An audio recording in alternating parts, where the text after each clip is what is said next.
Assalamualaikum warahmatullahi wabarakatuh. Jumpa lagi dengan kita di Tiga Lelaki, channel inspirasi dan informasi. Jangan lupa like, subscribe, dan share channel YouTube kami, Tiga Lelaki. Ada poin tersendiri di hati saya untuk melakukan pengabdian kepada rakyat. Karena di benak saya, pengabdian saya pertama ketika saya menjadi seorang politik fokus, maka perjalanan yang harus saya lakukan pertama itu adalah pembangunan infrastruktur yang kualitas. Berbuatlah sebanyak mungkin untuk bermanfaat dan niatkan hati itu baik-baik.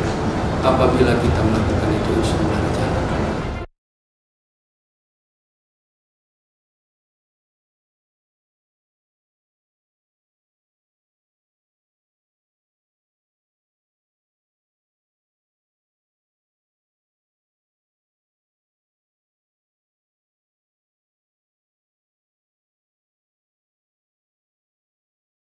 Bapak Ferry Antoni, Sarjana Ekonomi.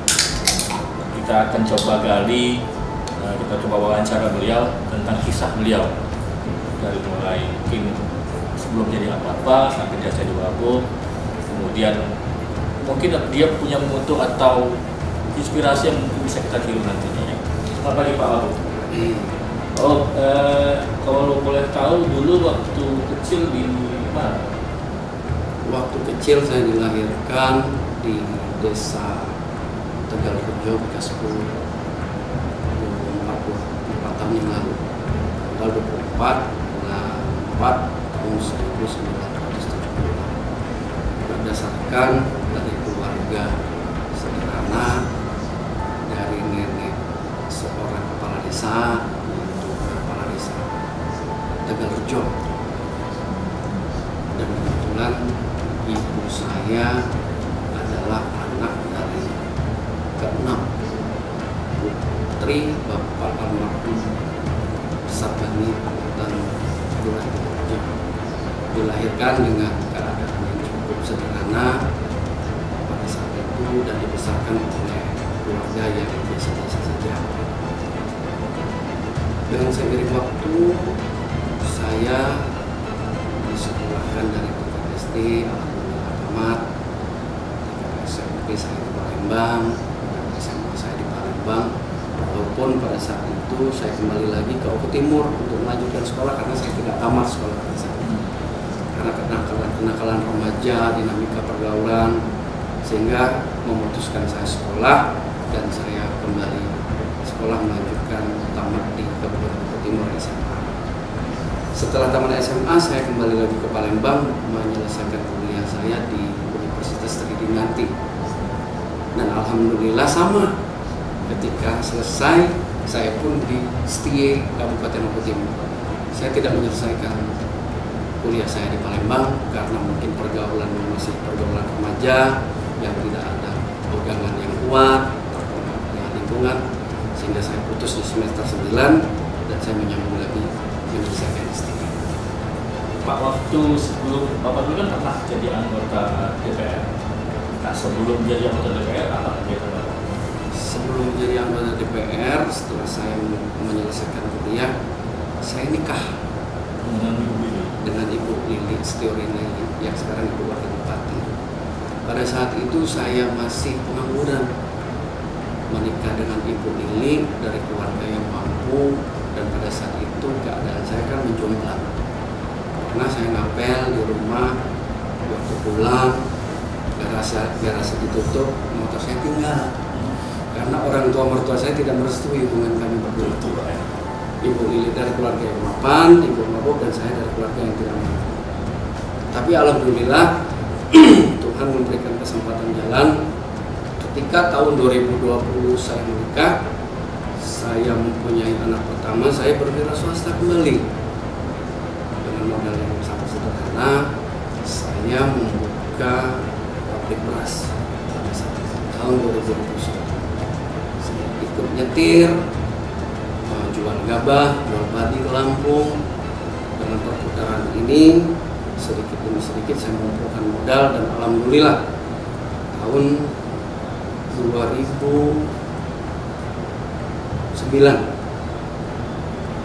saya mencalonkan kembali ke dapil saya untuk mengikuti kancah politik DPR Kabupaten Bogor. Dan pada saat itu alhamdulillah dari partai yang saya mengusung saya Partai Golkar, saya mendapat suara ketiga setelah Bapak Benny Davidson, Bapak Venus Antonius adik saya sendiri, dan saya. Pada saat itu pencalonan pertama saya berhasil menjadi anggota DPR. Kemudian setelah itu nyalon lagi yang kedua, alhamdulillah diberikan kesempatan oleh Allah dan dipercaya oleh rakyat bahwa saya terpilih kembali.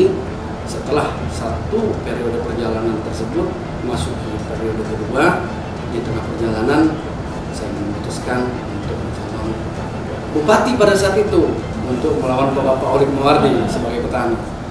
Tapi dengan keputusan dan kehendak Allah, saya dijadikan wakil, sehingga pada saat itu saya berpasangan dengan Bapak Olik Mawardi dan memenangkan pertarungan pilkada pada tahun 2016. Kenapa Pak waktu saat itu punya keinginan untuk terjun di dunia politik? Karena setelah saya sadari bahwasannya saya memang cocok di dunia politik. Kenapa demikian? Hasil buah yang saya tanam akibat berkomunikasi dan bersosialisasi terhadap rakyat, ada poin tersendiri di hati saya untuk melakukan pengabdian kepada rakyat. Terutama pada saat itu melihat jalan-jalan yang jelek.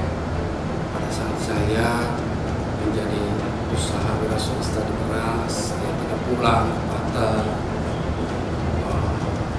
kehujanan dengan perjalanan yang sangat sulit, maka di situ tertanam di benak saya pengabdian saya pertama ketika saya menjadi seorang politik ditekus, maka perjalanan yang harus saya lakukan pertama itu adalah pembangunan infrastruktur yang berkualitas.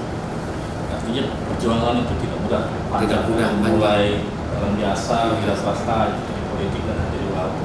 Mungkin ada Pak atau motivasi atau inspirasi yang bisa diberikan kepada kaum muda kita.